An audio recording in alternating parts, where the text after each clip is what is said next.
Right. Okay. Hello, everybody. Welcome to our first session of the Avoidable Deaths Network at the UNOCHA's Humanitarian Partnerships Network Weeks. This is HNPW. This is the first webinar. We have a second webinar coming up tomorrow, which will be led by me on the global campaign. You're most welcome to join that webinar as well. It requires registration, so you can't join just like that. So please register for that event. But I'm very pleased to welcome you for our first webinar, which is led by Asad Tahir from the University of Leicester.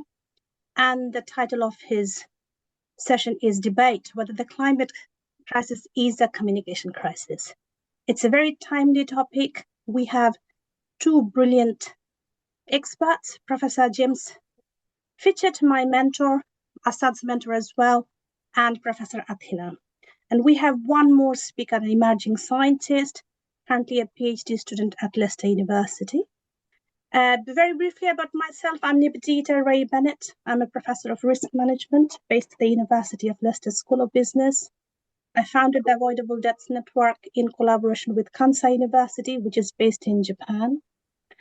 And about a couple of years ago, Avoidable Deaths Network became a member of the UNOCHA. So because of this membership, we are able to provide a platform to various practitioners and stakeholders, including our students, such as Asad Tahir. So if you would like to use our platform for, timely climate change related topics or any other humanitarian related topics, you're most welcome to use our platform. And this platform is provided annually as part of this UNOCHA's Humanitarian Networks Partnerships Week. So we can move to the next slide.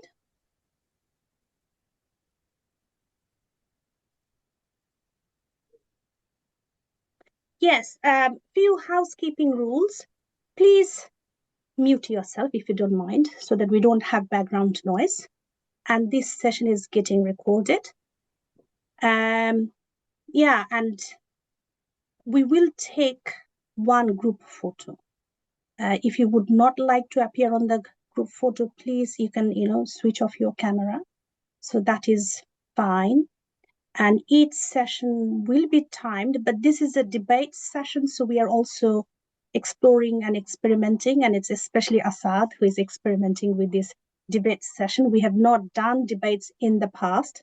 We shall see how it unfolds, and I am sure it will be fantastic. And there will be pre and post polls. So after I stop talking, Kelly will run a poll. The first pre-poll has only one question, so it shouldn't take long. The question will appear on the screen and you just use the QR code, but Kelly will talk you through and you will be able to see the result there and then. And then we will have another poll at the end after the event has, the debate has finished. It is through this pre and post poll we are able to capture the impact of this session. So I think with that note, I'm going to stop, but otherwise, I would like to thank all the audience who have registered for this event. And I would also like to thank Asad for his leadership in proposing this session. And we are so pleased to provide him with all the support. And I would also like to thank Professor James Fitchett. As I said, he's our mentor, and he is speaking for the first time in Avoidable Deaths Network platform. So I'm so glad for having him on board for ADN session. And also Athena, my colleague, she's also joining ADN session for the first time. So thank you very much for that. And Shifa is our PhD student, emerging researcher. It's so great to have Shifa and Asad. They're both our PhD students, but global leaders.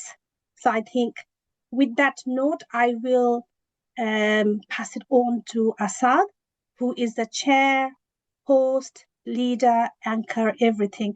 And he will talk you through the timetable or the format of this session. It's going to be very fascinating, and I'm looking forward to that. So thank you very much once again for joining our session. Asad, over to you.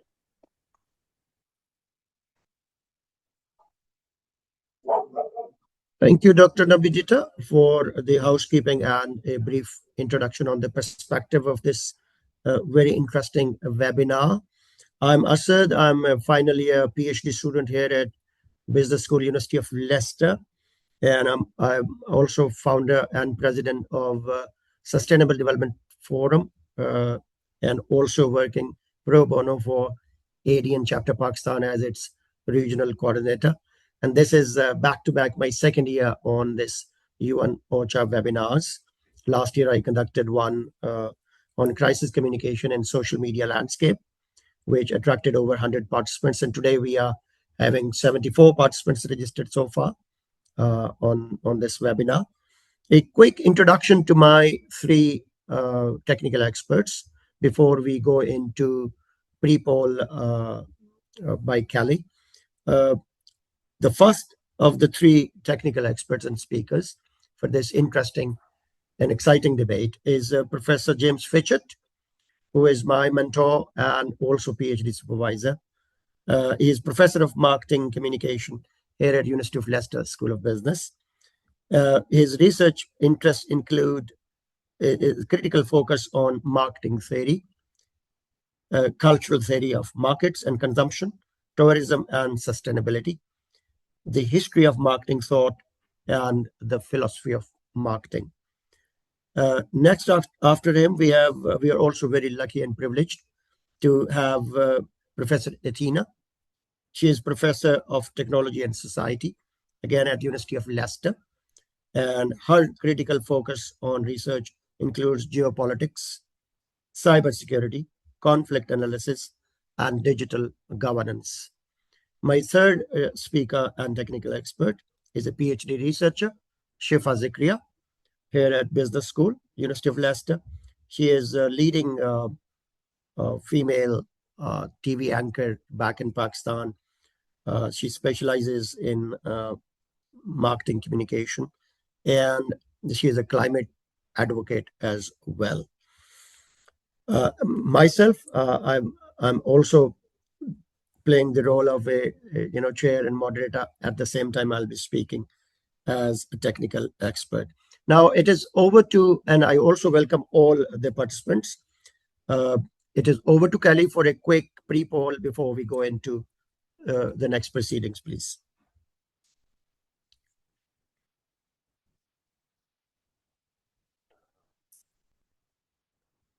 Thank you, Mr. Assad. I would like to request all participants to turn on their camera. We will do just a short photo shoot, just a quick photo. Please. Okay. Thank you. Still some participants remaining. Could you please turn on your camera? Thank you. How many have joined by now, Kelly? We are 19 participants 19. at the moment. Okay. Yes. Is everyone ready? Okay, let's do it.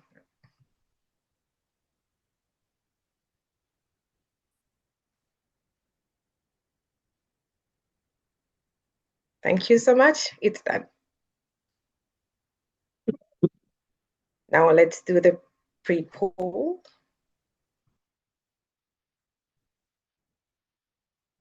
Or Professor Nibedita, do you want to introduce ADN first, or should I run the pre-poll first? We have another slide of the global campaign, isn't it? Yes. Yeah, we can do the global campaign first, yeah? We'll take just literally about a minute or two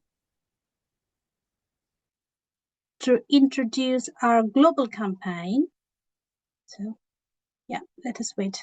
We can, yeah, that's it. So this is the slide. I'll take about less than 2 minutes. I won't take much of your time. The reason we would like to introduce about this global campaign, which we call it International Awareness Day for Avoidable Deaths, which we celebrate on 12th of March. This is a global campaign launched in 2023 in the city of Izumo in Japan, in collaboration with the city mayor and the United Nations Office for Disaster Risk Reduction, Kobe office. So it's this year we're marking the 3rd year, and this entire month of March is a global campaign month. And we are really fortunate that this Global Campaign Month coincided with the UN OCHA's event. So Assad's debate is part of this global campaign debate. This global campaign has three objectives. Number one objective is to raise the visibility of indirect disaster deaths and missing persons. The second is to understand the causes and circumstances specific to these indirect disaster deaths and missing persons. And the third is to promote the slogan that disaster deaths are avoidable. This is an action-led slogan. And we believe that disaster deaths are avoidable because if we have effective risk governance in place, if we have preventative measures in place and standard medical treatment or access to healthcare. So these are three important pillars to reduce avoidable deaths. I think with that note, I'm going to stop. As I said, this is the third year we started our Global Campaign Month literally 2 days ago. And in the this month, more than 30 activities are already planned, and more are going to be added on. If you look up on our website, we are expecting to be celebrated across 20 plus countries. Last year we celebrated across 25 countries. So yeah, lots of activities happening. If you are interested to take part in our global campaign, please drop us an email, follow our website. We have lots of digital assets that you could download it from our website. And we also have a weekly drop-in session on Thursday from 2 o'clock to 3 o'clock.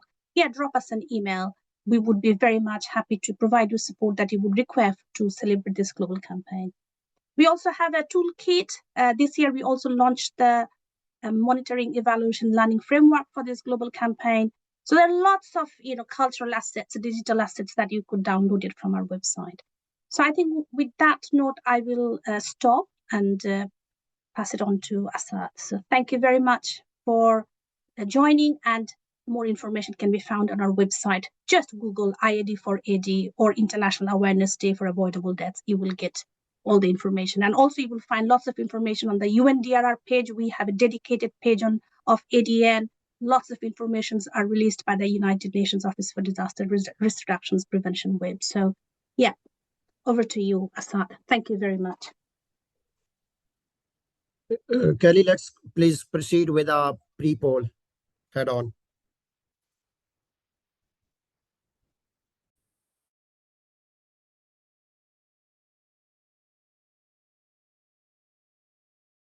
So I'm going to read it out in case your device is small. So basically, we have two questions. Sorry, I mentioned one question. So we have two questions. Question number one, do you have any prior knowledge of the topics for today's session? Single choice, yes, no, or a little. And the second question is, based on your current knowledge up to this point of the starting this session, please rate your current level of confidence on the usefulness of the topics introduced, where 1 is not at all confident and 5 is very confident. Thank you.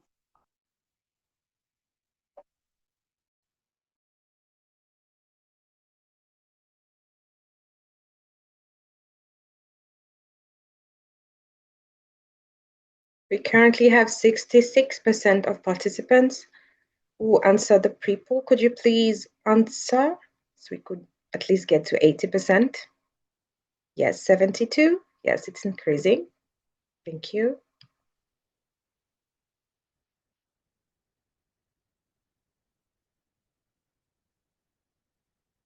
Yes.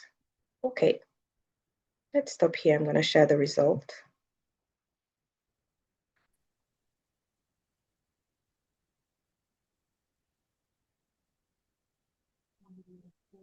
Thank you all. Assad, to you.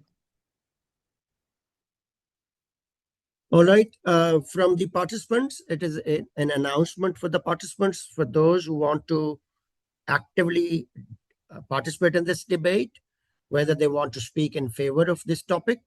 Climate crisis is a communication crisis. This is the proposition for the debate today. Before I request my technical experts to unfold various facets of the topic, I would like participants to express their interest. If they are interested in participating as active speakers, they will have a choice to either speak in favor of the motion, or they can choose to speak against the motion. So you can raise hands on the screen if you are interested in active participation as a speaker. So you can utilize next 30 seconds to make your mind and express your interest.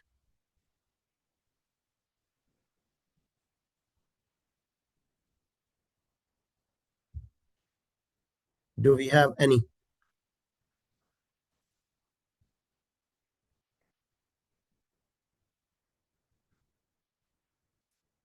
Any hands raised?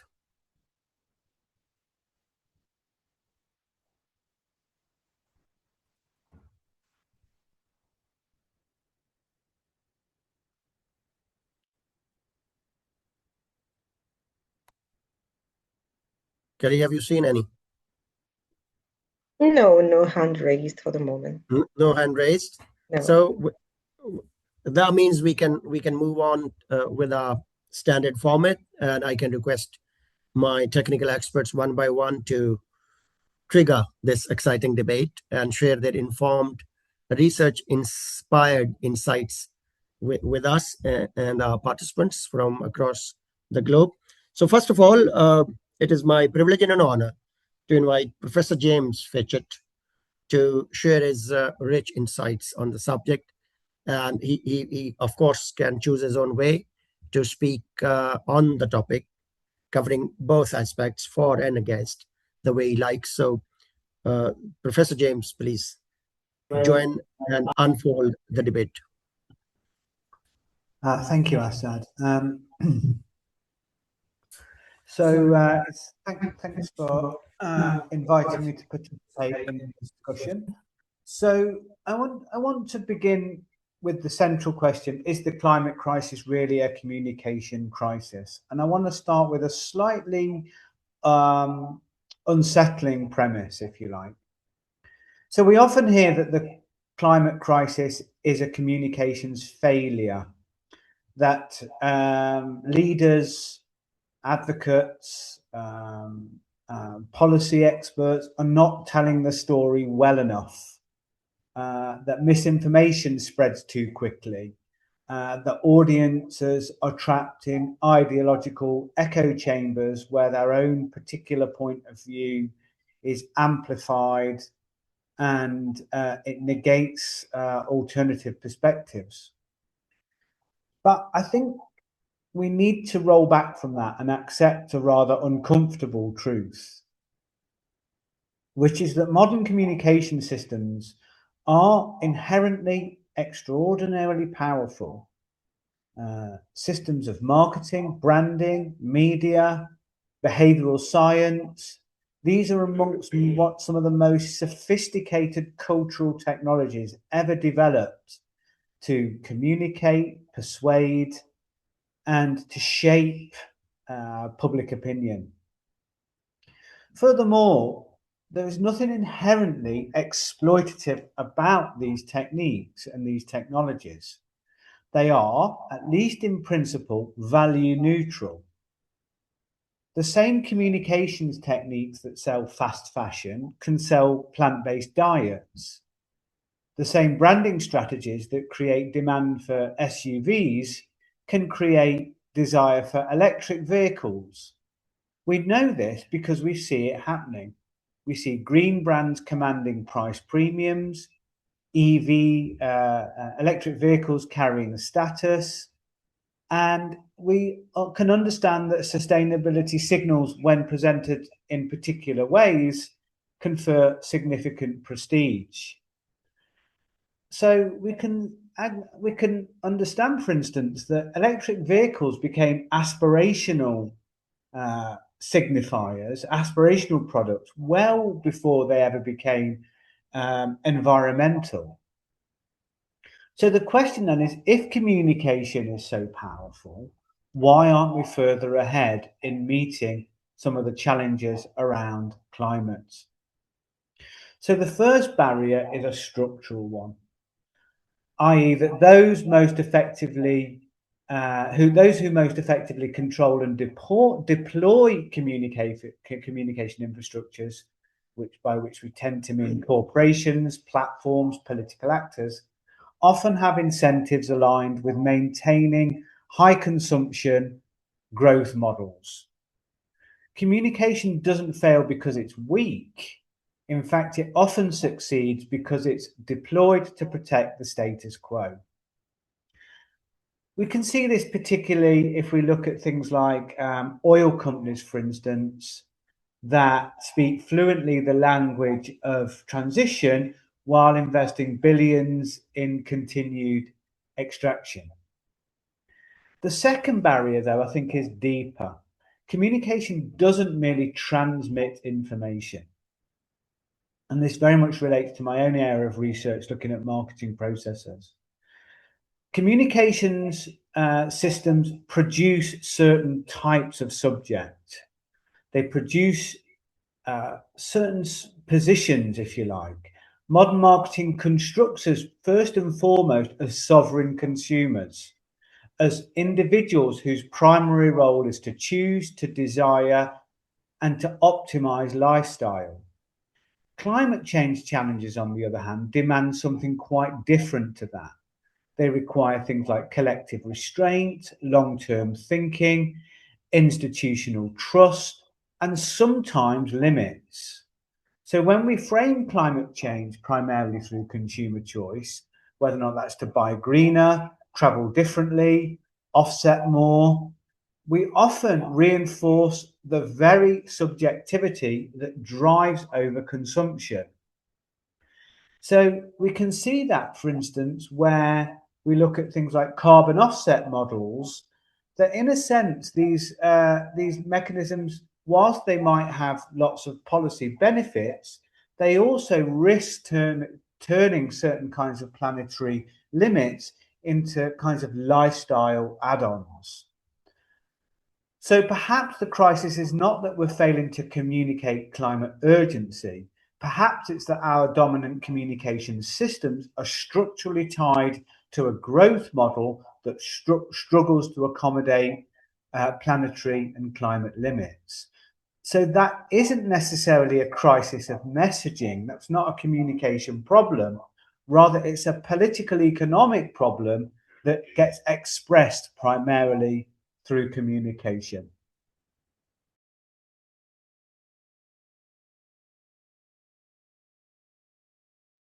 Yeah, truly insightful opening of the debate by Professor James, who has really challenged this proposition by saying that there are more endemic structural issues than merely crisis communication or crisis of communication.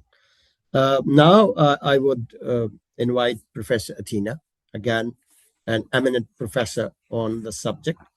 Her critical focus remains new media, digital governance. So, Professor Athena, please, you're invited to share your informed insights.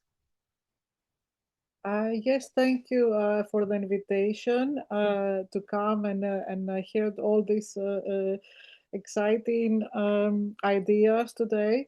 I have to say, I come from this, just to clarify, I mean, I've looked at digital activists for a long time and how civil society actors, social movements, non-state actors use digital technology. So that has been my research. And more recently, I'm a fellow at the Institute of Environmental Futures here at the University of Leicester, and they provided me with some funding to look at climate disinformation during the COP26 in Glasgow. And more recently, I went to Belém in Brazil for COP30, where there was a lot of emphasis on climate disinformation. In fact, it was mentioned by Lula in his speech, along with what national dishes we should try while we're there. But climate disinformation was really important, and they also devoted 5 hours one afternoon in talking about information integrity as well. So they've seen at least by the United Nations climate change participants and that kind of technical expert, government, corporations, and everybody else are now being actually a climate crisis that is actually a communication crisis. So it is seen by institutions, by key players as a communication crisis. Now, I want to say a few things. I don't have a lot of time, but I want to say a few things about what I think is going on from the research I have done in this area. So the first thing is to say that historically, when we look at environmental communication since the 1980s, most of this environmental communication focuses on Western industrial countries. So this has been changing in the last decade or so. So this is where you see also more studies about environmental communication for the global south. The same goes for, if you look at data and information we have, the majority of that information, even if you look at biodiversity, for example, the data is like the majority also comes from the global north. So all the information we get and the communication we get about climate is primarily produced in the global north. So this is something like to keep in mind here. The second thing I want to say is that environmental communication scholars, that they have not been very keen, and they did not quickly catch on the importance of digital networks, particularly social media. So this is another thing that is going on. They've been slow to actually look at this area as well. So the other thing is there is a debate, as you also framed it today, between optimists and pessimists about the role of digital media, social media, digital networks on environmental communication. So on the one hand, you will have these more of optimistic people. We used to call them the techno-utopians. In some ways, I am a recovering techno-utopian myself, because in my research since my PhD like 25 years ago, whatever it was, like I was very optimistic about how citizen participation would be enhanced in terms also of environmental debates, that specific data from different type of countries, cross-border collaborations would happen to map environmental issues, stakeholders would come together, you would have direct stakeholder discussions like we're doing now. For example, that would be bypassing censorship, and also you might have access to populations or specific technologies that are open source, that are available, that so people like in developing countries do not that are reliant, that they do not are not just reliant rather on proprietary technologies, that there is an opening there for the sharing of technological innovation as well. So that's the optimistic, let's say, some of the optimistic side of the story. But the pessimist, of course, that would tell you a lot of what James has told us today. And I have also become a bit of a pessimist here. And the reason is that it's not just that you have digital divide and inequality of participation, is that these digital inequalities, the gaps that digital have less and have nots, they create environmental knowledge gaps, right? So it's not just that you have this climate disinfo or echo chamber or whatever. We would also have polarization. We'll have confrontational communication, and that less people know about what is going on in terms of environmental knowledge that they need, right, as part of living on the planet. So the other thing that is going on is that although you will have this sometimes alternative content on online media, and people might have a voice, users, individuals, they share, they self-express, but that doesn't mean that you will have sustained political engagement, sustained political participation, and collective action. The other thing that is going on is that although civil society actors use social media to compete with other stakeholders, because they have less resources, so they will use social media to punch above their weight. For example, we saw Nivedita and her various, for her avoidance.net, were very lovely kind of social media. I want to have the look and followed you as well. So they would use this type of communication, social media communication, to punch, let's say, above their weight. But at the same time, you would have think tanks that are denialist and have pseudo scientific agendas that are also heavy users of social media. So here we have a variety of problems, and I want to, and barriers, as you want to call them. The first of which is that scientists do not use as much online and social media because of lack of time, because they don't realize their influence, or because they just struggle with online communication, because it has this sort of self-expressive, personal, emotional style that they might not used to as well.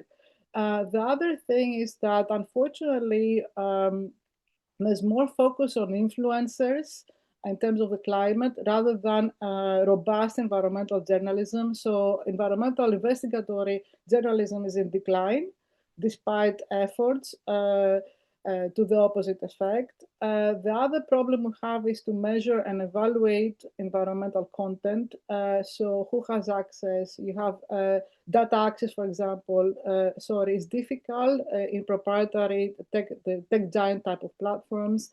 Essentially, we are confined within the API to collect data. So we have the domination of tech platforms and established media. So you have a monopoly of information. Prominent voices are only the established ones. So there is no diverse framing, and so on. So the other problem is the last one, and this is where I have done the bulk of my work on this, is environmental social movements, because they have problems of organization, although they will have innovative organization and communication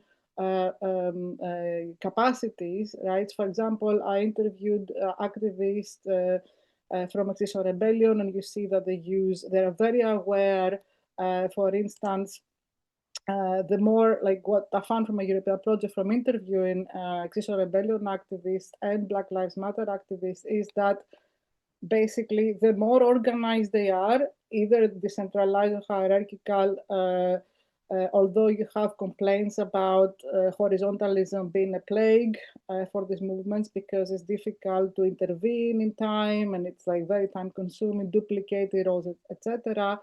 You have the more organized they are, the more they use specialized types of platforms for different activities and are mindful of internet safety, surveillance issues, and so on.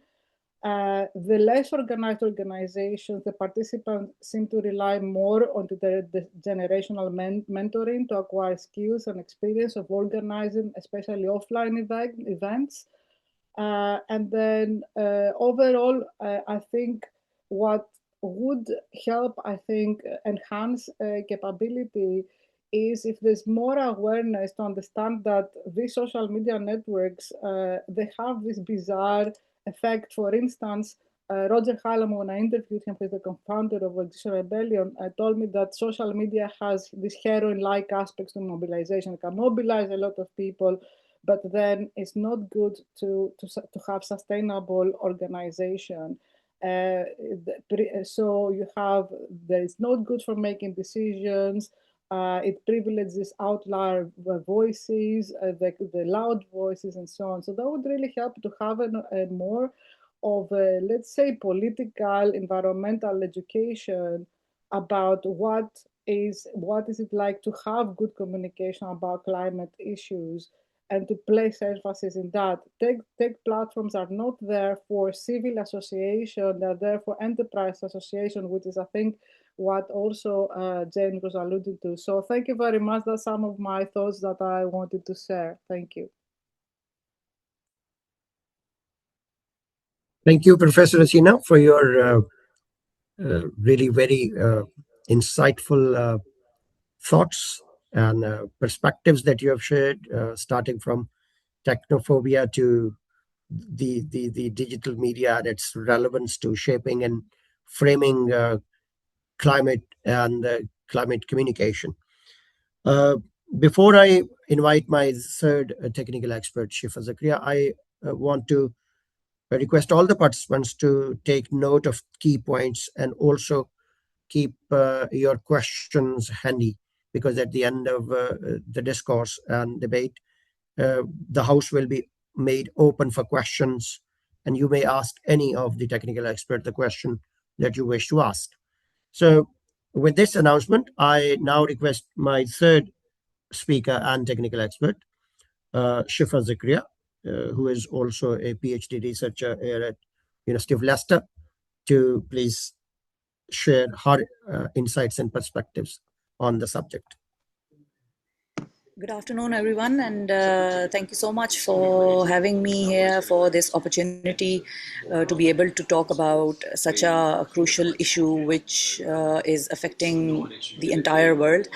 I am slightly of like the question was, or the topic of the debate is the climate crisis is a communication crisis. I respectfully disagree with this till an extent that I do agree that climate change suffers from communication failures. But if this were merely a communication crisis, we would not be breaking temperature records year after year. We would not have signed agreements we never intended to meet. We would certainly not be subsidizing the very industries we claim we must phase out. So this is not just a failure of messaging or communication. I feel it is a failure of prioritization, because the science is not unclear. The data is not hidden. The warnings are not subtle. What is unclear is whether climate survival ranks higher than political convenience, short-term profit, and electoral cycles. The the climate crisis undeniably involves communication challenges, but the assertion that the climate crisis is a communication crisis, I think, is an overstatement, in my opinion. I have been a journalist for over 7 to 8 years now, and covering this kind of story every now and then in my programs, talking to policymakers and talking to politicians, we have only realized that there was a lack of political will. They have the apt understanding of the issue and how it demands their actions, but they choose not to do anything about it, or not to do enough about it. Across the literature, the root causes are political economy. I started reading on the subject, and in the literature I found that the root causes are political economy, cognitive biases, misinformation ecosystems, yes, and contested scientific authority, many of which operate independently of communicative capability. So I have jotted down some of the points which I would be making here now, to give you a more clear idea that why I believe, or why I am saying that the climate crisis is not just the communication crisis, but it is also and massively a priority crisis. So my first point is that climate denial and misinformation are propelled by organized actors with vested interests, not simply a failure of communication. So climate denialism is driven by organizational and industry actors that shape scientific doubt and public perception through think tanks, online networks, and media amplification, rather than a universal breakdown of communication strategies. This literature documents how denial is organized, how denial is organized, strategized, and connected to economic interests as well, complicating the attribution of the problem to communication alone. So a discourse analytic lens across different contexts demonstrates how think tanks and front groups construct and disseminate denial narratives. My second point to support my argument is about media framing and political dynamics. Media framing, agenda setting, partisan coverage strongly influence how climate change is perceived across different sections of society, including people who are very much, in need to understand what is impacting their environment in which they're breathing, in which they're living. So sometimes producing denial or minimization in certain outlets, irrespective of scientists' messaging, Other studies emphasize the role of elite opinion journalism and editorial discourse in shaping delays or hesitancy around, policy responses rather than outright denials alone. So this is something which I have also witnessed when I was experiencing and when I was actively practicing journalism in Pakistan. So elite opinion journalism and editorial discourse was very much there in shaping delays and hesitancy around these policy responses. These findings point to the critical influence of political and media systems on climate discourse, implying that communication is entangled with, rather than entirely responsible for, public attitudes. And my third and second last point to conclude is about public understanding. A substantial body of work links belief in climate change to social identities. So political ideology and trust in institutions, which guide how information is interpreted rather than merely how it is communicated. So studies on climate literacy show that educators and materials must navigate ideological frameworks. Simply increasing factual content may be insufficient if it does not engage with underlying values and worldviews. So these results imply that communication is necessary, very necessary, but not sufficient to overcome resistance rooted in identity and ideology. And my last point here is about structural and policy shortcomings.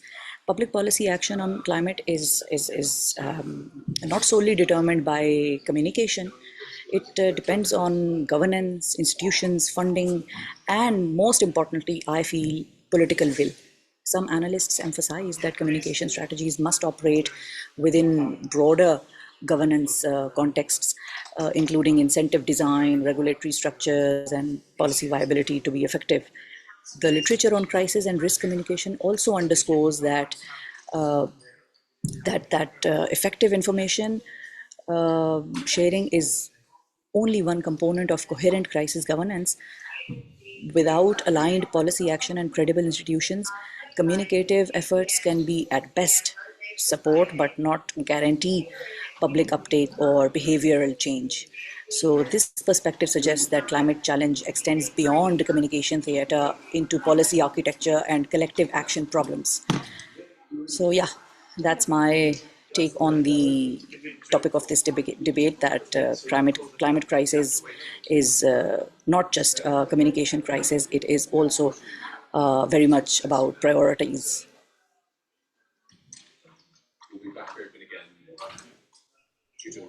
Thank you very much, Shufa. You took a principled stance. You stated your point of view with a firm position on the other side of the aisle. You opposed this motion like a debater, like an advocate in the court.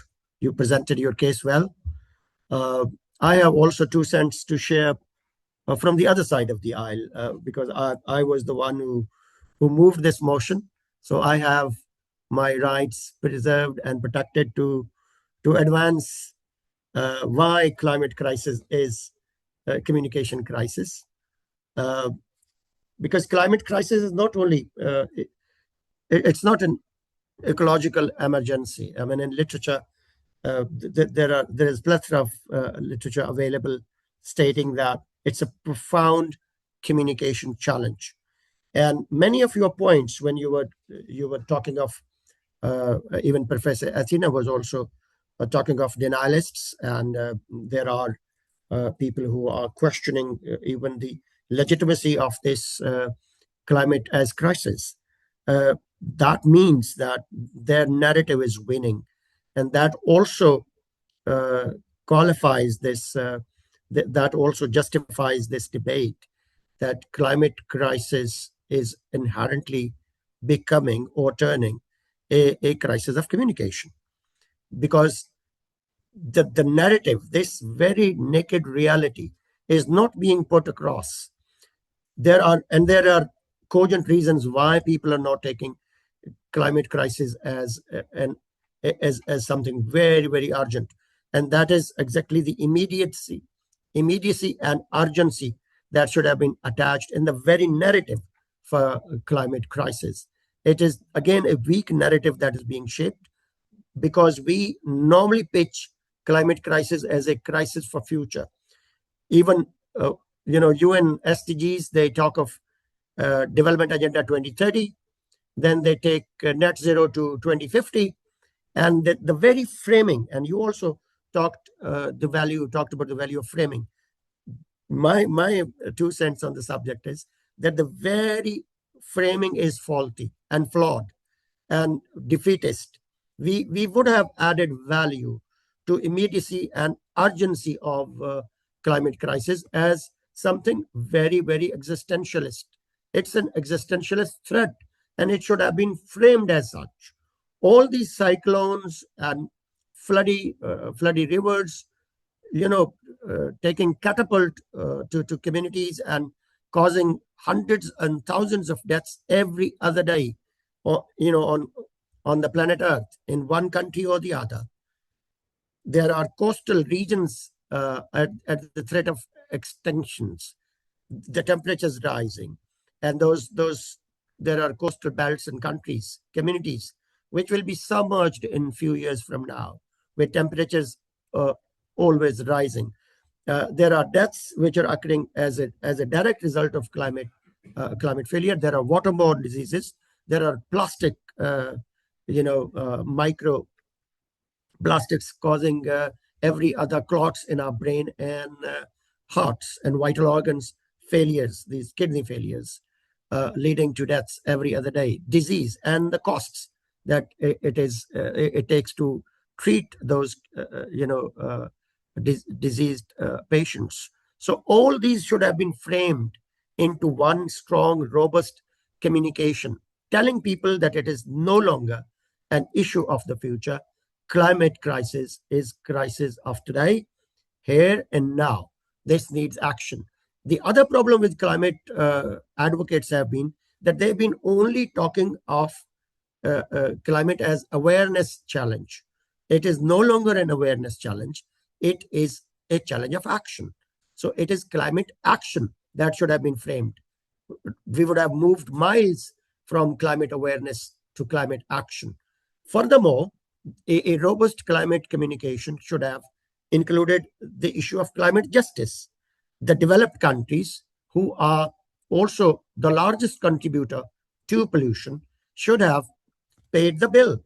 The global south, the poorer countries who are at the receiving end, who are being submerged, who are diseased, disadvantaged, and deprived, and where floods even ravage their communities and entire populations with one surge of surging torrents of floody waters, they are every other day being destroyed. Their agriculture, their livestock, their population are submerged in the floody waters, and they're at the receiving end. And their contribution to climate crisis is minimalist, while those on the global north, who are the polluters, who are industrial rich countries, they are the ones who are the denialists, because they don't want climate crisis to be framed as a crisis or a crisis of communication as such. So therefore, there is plenty of literature available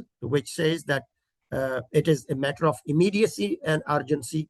It should have been framed as such, and there should have been communication literature that should have been cultural dependent. It should have addressed the very culture at the local level, in their language, in a genre that they understand. It should have been localized. It should have been spoken in their cultural idiom instead of one generic, cultural, climate communication should not be one size fit all formula.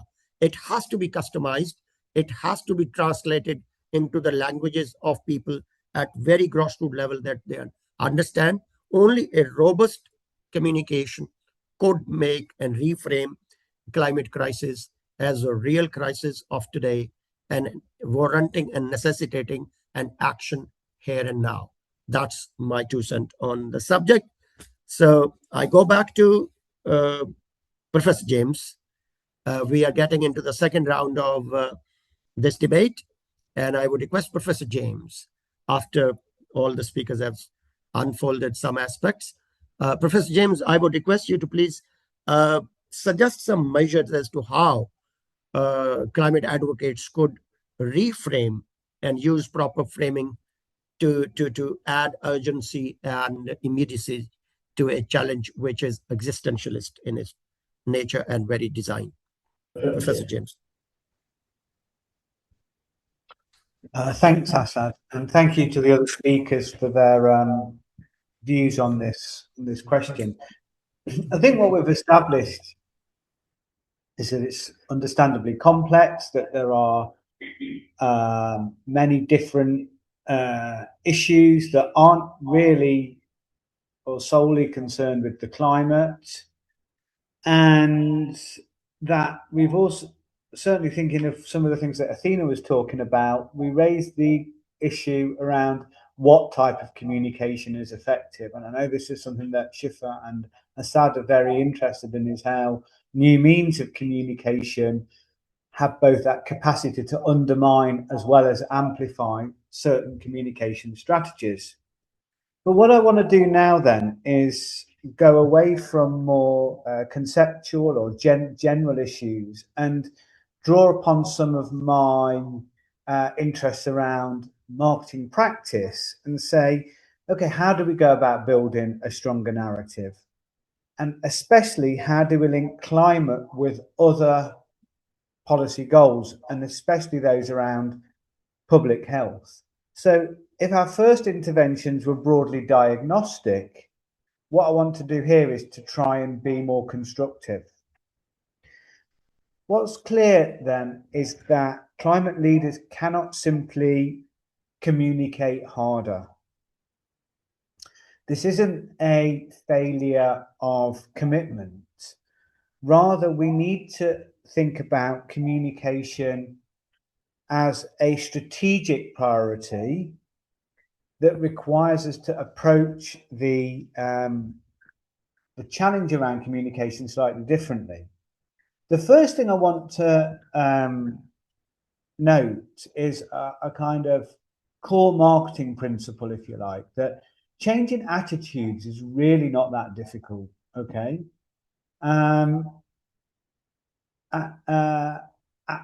Marketers are incredibly effective and understand very, very well how attitude formation works and how you can change attitudes. The problem isn't, though, really changing attitudes, it's changing behavior. And within the literature, there is a strong theme and a strong tradition of looking at this attitude behavior gap. And what that effectively means is, for the many people, they would they'd agree with the statement that the climate crisis is real, that there are significant risks around climate change and so on, that they're broadly supportive of ideas towards sustainability. But when that gets translated into actual behavioral responses, then that's where there's a certain incongruence. Now, the problem with that is that it creates cognitive dissonance, namely whereby people feel one way and yet their behavior contradicts how they're feeling. So we need to think about how to change behavior, because that's fundamentally what the climate crisis challenge is around communication. So how do we do that? Well, the first is to move or to shift the emphasis away from abstraction to immediacy.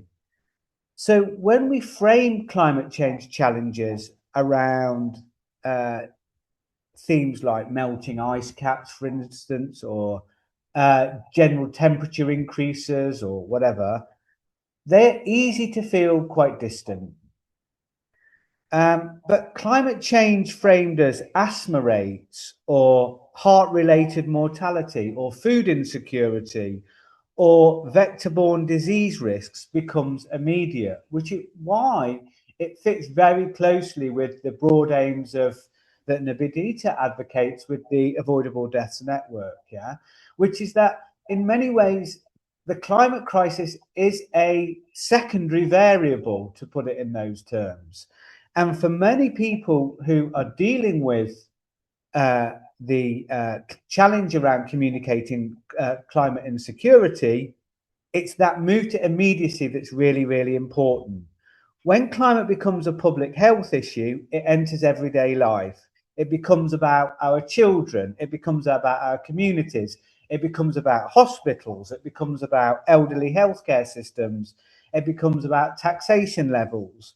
That's reframing changes as with political salience. Secondly, we need to move from guilt to what we might call collective efficacy. Many climate messages continue to rely on implicit fear or moral pressure. Now, again, speaking very much as a marketer, fear mobilizes incredibly effectively, yeah? But it's brief and it exhausts quickly. Public health framing allows leaders to communicate co-benefits as the alternative. So rather than focusing on fear, which can often make people feel impotent, morally complicit, instead move towards campaigns around efficacy. So how can leaders communicate these co-benefits? For example, cleaner air reduces healthcare costs. Active transport improves cardiovascular health. Green urban design lowers heat mortality. So then this is not about sacrifice. This isn't about dealing with climate crisis as a single phenomena, but showing how it connects to immediate effective interventions as systematic improvements. Third, and most importantly, climate communication must evolve beyond a kind of liberal consumerism, let's say. If the narrative remains choose better products, consume more effectively, yeah, then we stay trapped within the same growth logic. Climate leadership requires institutional narratives about infrastructural investment, regulatory reform, resilient cities, disaster preparedness, and anticipatory governance. So communication needs to be targeted not only at persuading individuals, but as a means to legitimize structural change. In other words, climate communication succeeds when it doesn't merely market sustainability, but redefines what prosperity, health, and security mean in the 21st century. We also need to be much more honest about how people make decisions. Much climate communication still assumes a rational imperative that if we provide enough facts, enough data, enough rational argument, then behavior will naturally follow. But decades of marketing communications practice show the opposite is the case, that human decision making is necessarily bounded. We operate as consumers, as agents of information change with imperfect information, with limited attention, with social cues, habits, identity signals, and emotional responses. This isn't a weakness, nor is it moral failing or simple irrationality. It's how communication works. Effective communication doesn't bypass emotion in favor of reason. Rather, it needs to integrate both. If climate leaders want to build durable engagement, especially around themes like public health, they must speak not only to a kind of analytical base, but also to a discourse of care, a discourse of belonging, pride, security, and ultimately shared collective identity. We might put it like this: facts inform, but fundamentally meaning is what mobilizes us. The real opportunity then is not how to win a messaging battle. It's to try and work to build a new common sense, one in which protecting planetary systems is understood as a message about protecting public health, ensuring economic stability, and fundamentally that it feeds directly into issues around human dignity and equality. The more we can make that normal, the more communication no longer becomes the barrier, but rather the lever.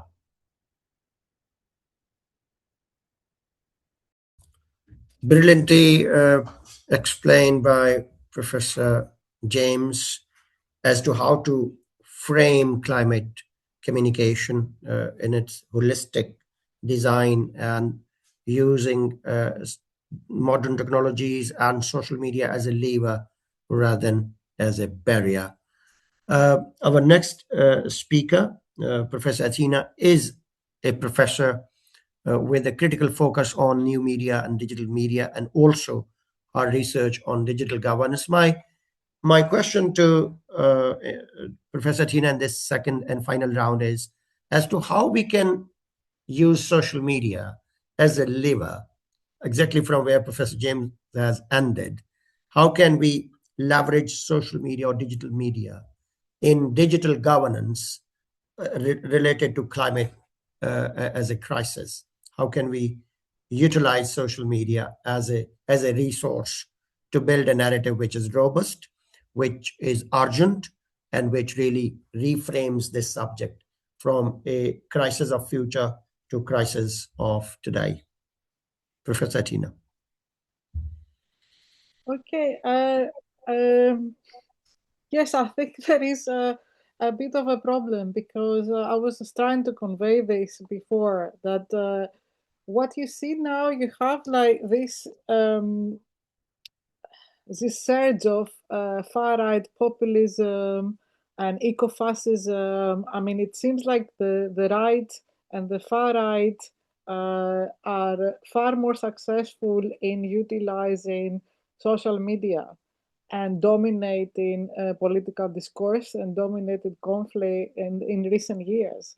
So the question is why would that be the case, right? And there's some arguments that say, oh, more money, more funding is thrown into these groups. They have more money. They have, and therefore they can dominate the mainstream organizations. If you see any global event, the dominant influences are the dominant media industries are not necessarily figures. It is rare that you might have some figures like Greta Thunberg or whoever, but mostly it is like these dominant mainstream media, global media organizations. So come back to this. Why is it that despite the fact that you have the utilization of social media by organizations, civil society actors, and so on, why is there a dominance of mainstream global media organizations like CNN or even Fox News or Reuters? So you have like the central kind of dominance there, even on social media. So that's the first thing to say, that you have these more corporate organizations, news industries that are dominating social media, right? So that is a fact. The other thing is, going back to what I was saying, that the more far-right, more conservative, extreme, alt-right organizations tend to dominate politics, national politics in some cases as well. And we know what's happening in the US. Why is that the case? Right? Is it because the left or more moderate forces don't know how to use social media? That is not true. And it's not just about the money that is thrown to these digital bureaucracies. I think there is a deeper problem here that has to do with how the international news system works. That the social media networks are dominated by these tech giants that are there to make profit and not there for us to engage politically and organize our movements and communicate wonderfully about communication. So you have what I would call a brick wall of reality there, right? That there is a structural problem there of closure, of censorship, of surveillance capitalism, and so on and so forth. So against that backdrop, then the question is, what do you do, right? And I think what has been successful, if you look at, for example, the campaign and election of Mamdani, the mayor in New York, you can see an example there of how going still knocking on people's door, community organizing, having innovative political marketing, posters, campaigns, engaging with people in a real way, and the message is not basically afraid of taking a stand, is not sitting on a fence saying, oh, I don't know whether it is this or that, or what I would say about Gaza, or what I would say about climate. That is not like a polished political marketing mainstream kind of message. Is basically taking a stance, right? And you can see how him going out to the neighborhoods, building the message about inequality, about giving specific examples of making the city more livable, public transport, that is localizing issues, like breaking them down, as James said, from being abstract to real issues, to giving hope to people, for example. So I think one of the issues here is the messaging and the framing, and you were right to point that out.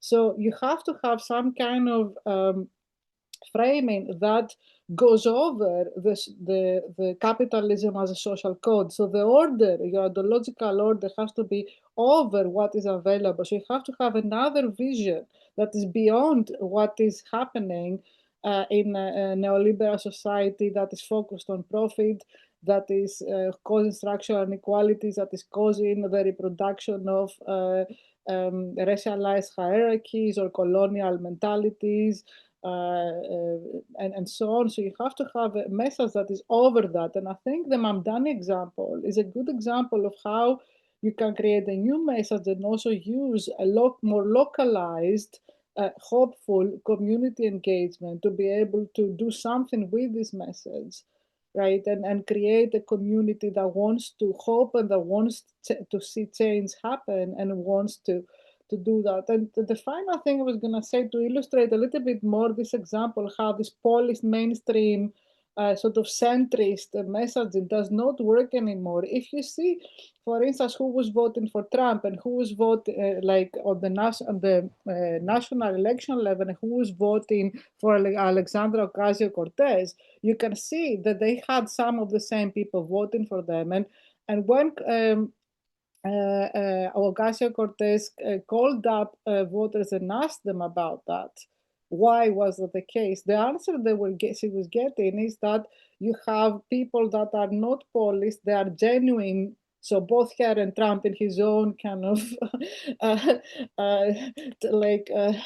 incredible way, and the way he communicates, of course, includes a lot of false information and misleading content and so on, right? But they communicate genuinely. They're not polished politicians. They don't have this neutralized kind of point of view. So I think the messaging and the framing is very important of how you do things.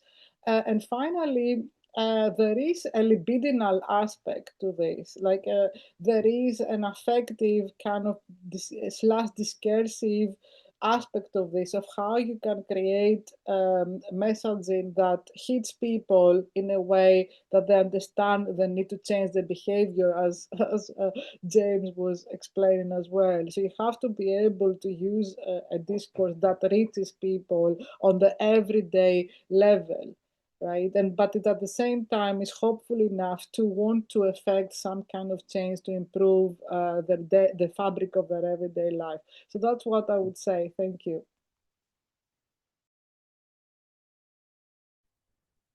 Professor Achina was almost echoing my sentiments on the subject, and also the very example of Mamdani and the way he constructed a narrative and then amplified it using social media and digital media, and taking the message to every household on the ground.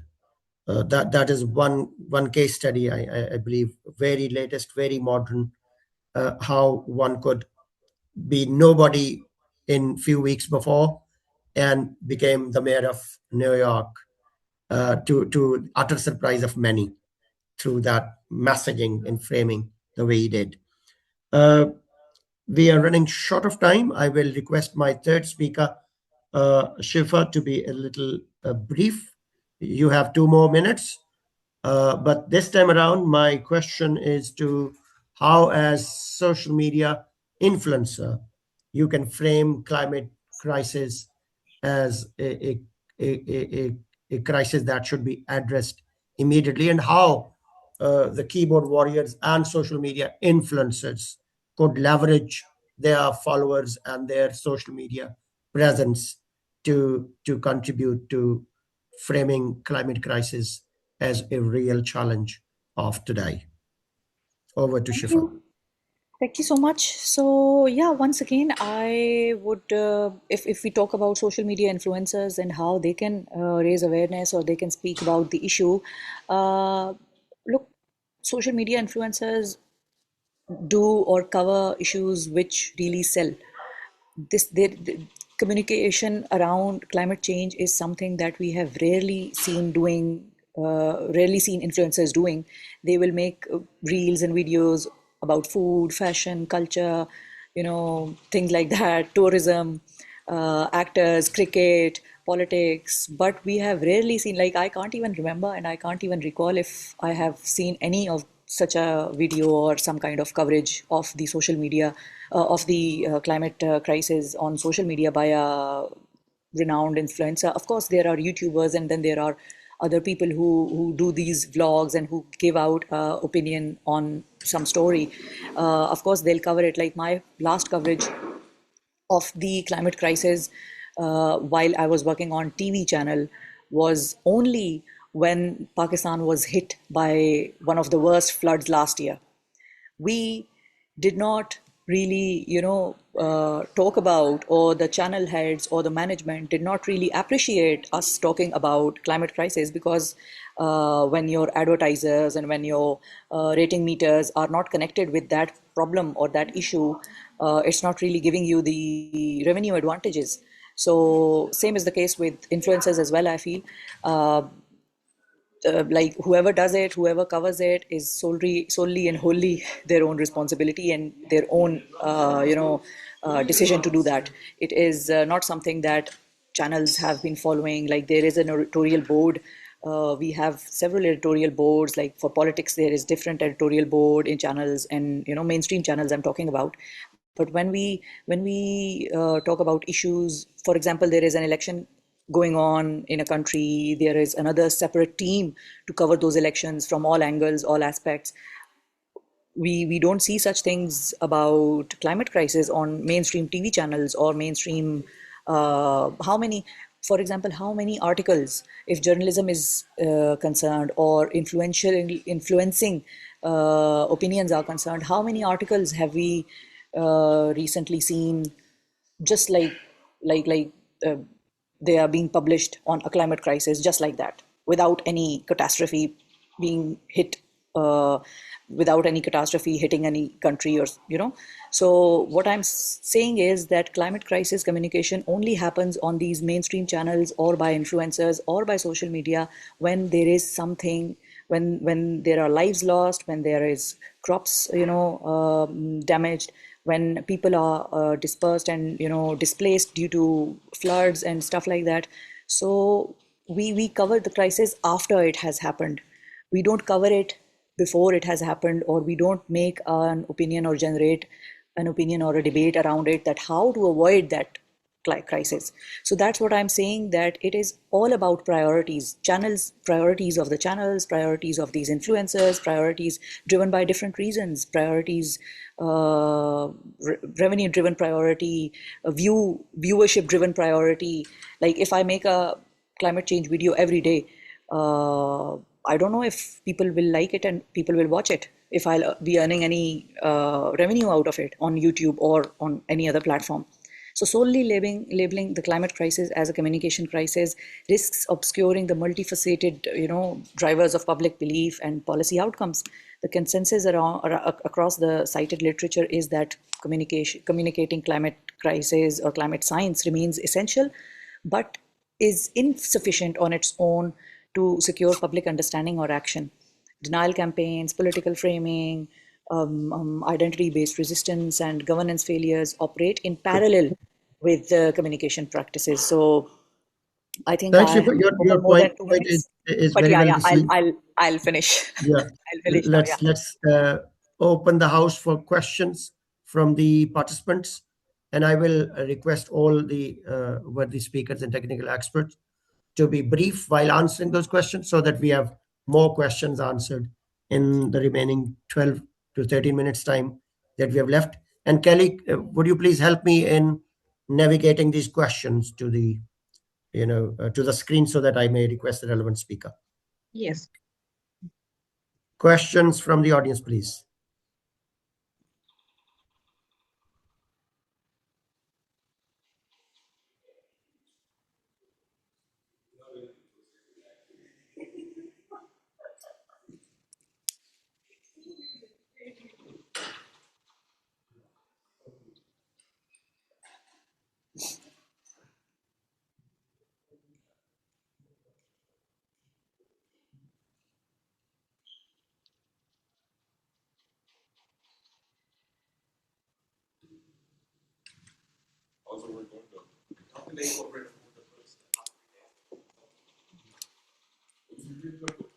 Kelly, do we have any question from the participant?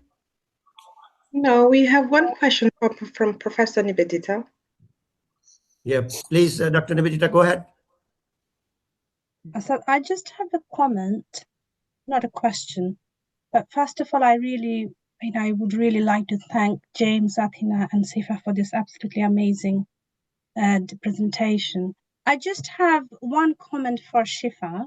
It's a kind of a, what should I say, a friendship, forwarding a friendship call to Shifa from ADN. You're a journalist. We are very interested in working with journalists. So we did run one workshop for journalists in Pakistan.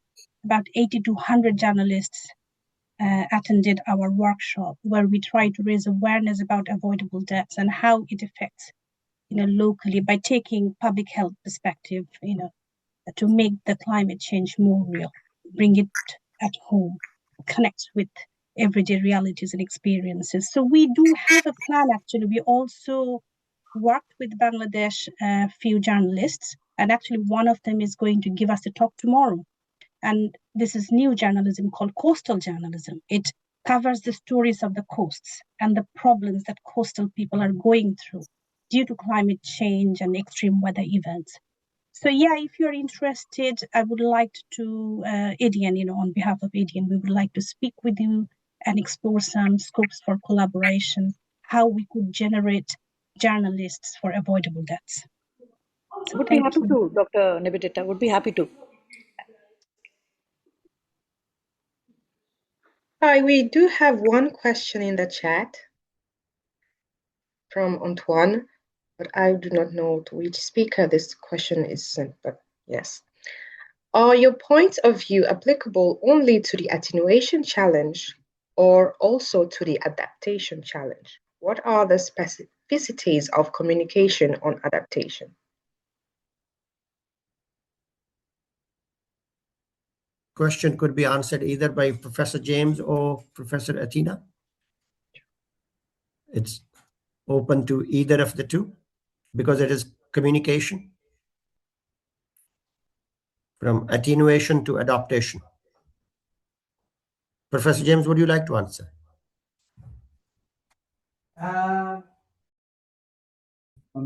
Yeah, I think that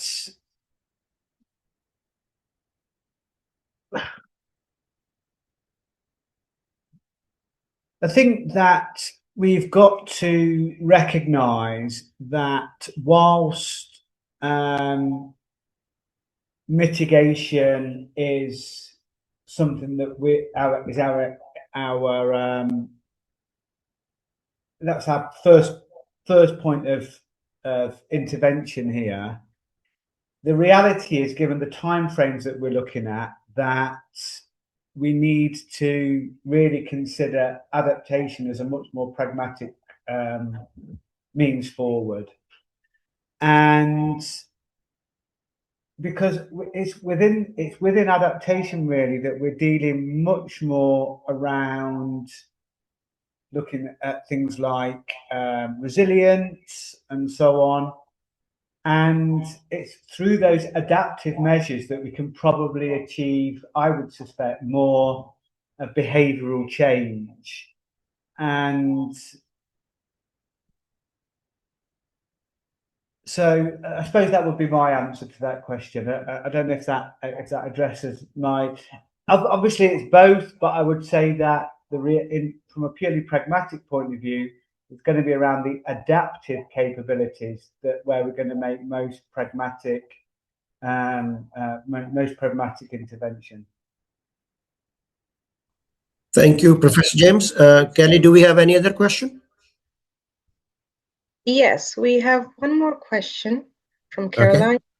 How might you all identify imagination as a primary institutional and cultural challenge to the climate crisis? For example, public policy and leadership studies suggest people are loss averse rather than change averse, and change is associated with climate. Consumer habits, transportation, economy suggest a significant loss in current lifestyle and worldview. Thus, could imagination and experimentation of policy be missing resources in answering the climate crisis? That's the question. So again, Professor Athena, would you like to answer? Yes, I wanted to also add something to the previous one, that the problem we've had is situations where you would have problems of adaptation, like so you have maladaptation. So people would try to fix one thing and create an unintended consequence somewhere else. So that's another problem. In addition to what you were asking, that's another issue we have to be dealing with. So you have mechanisms for adaptation that then cause worse problems than the ones they were meant to solve. So this is another interesting thing that we could talk about. But any case, in relation to the imagination, I mean, it is about, as I was trying to say before, it's about narratives and about storytelling. And how do you also tell stories to people? And for that, you do need to have the imagination. But also, you need to have the imagination to create new vision and new frames for what you're trying to change as well. Because the standard thinking inside the box kind of way, in terms of how you implement policies or how you try to adapt, right, are evidently not good enough. The people are not paying attention to these kind of stories because they read about all the time. Nothing jumps out. There is no imagination in it. There's no new vision in it. So I would agree that you would have to have experimentation and imagination. And policy especially is not doing things that means that what you're trying to do will cause maladaptation instead of adaptation. If we were to go to what with the James's logic that says adaptation is more realistic, which is what it is. But the problem we had is adaptation going wrong and actually causing more harm than it did. I think there's on the question that somebody's having about why mainstream media influencers fail to give climate change the attention it deserves is because it doesn't sell. Right, so this, there is a political economy, as Sifa mentioned, and James as well, and others here, that there is a political economy. So it is, these platforms are there to make profit. They're not there to actually really change the world. And even when I worked with Meta during the pandemic on digital citizenship, so I was working directly with them and another and others in terms of like enhancing citizenship and all that kind of stuff. When it comes down to it, right, there is a certain barrier on what these platforms are there to do. They're there for enterprise association, not civil association. So obviously they are not going to promote these issues necessarily. It might be part of the corporate social responsibility agenda, perhaps, right? But primarily there is profit making. This is the mode of production we are in.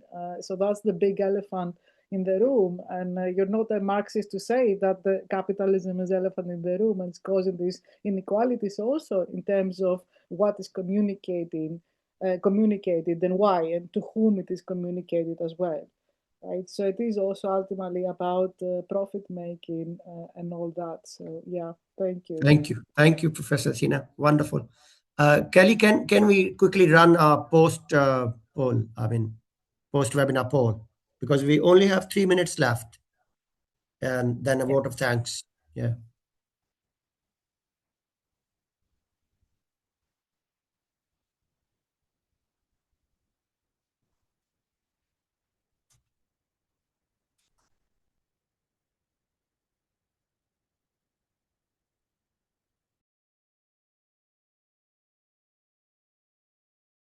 Here is the post-session poll. Could you please answer this question? After attending the special session, how would you rate your level of confidence on the usefulness of the topic introduced, where 1 is not at all confident and 5 is very confident? We have 53% of participants who answered. Could you please answer the poll? Thank you. 66% now. We have 5 people missing. Could you please answer the poll?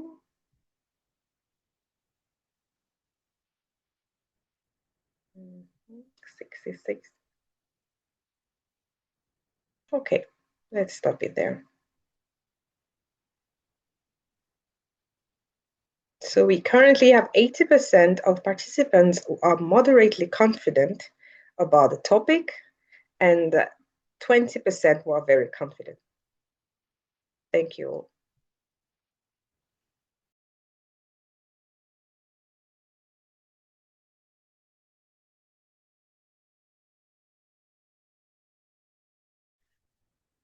Are we through the post poll? So with this, we have come to the close of this very exciting debate and the webinar. And I must thank all the technical experts and speaker, Professor Athena, Professor James, Shifa Zikria, and Kelly for running this and helping me having this fantastic seminar gone through, and Professor Nivedita for also all the support and opportunity, and all the participants from across the globe joining us this afternoon. Have a wonderful day ahead and see you soon later. Thank you very much.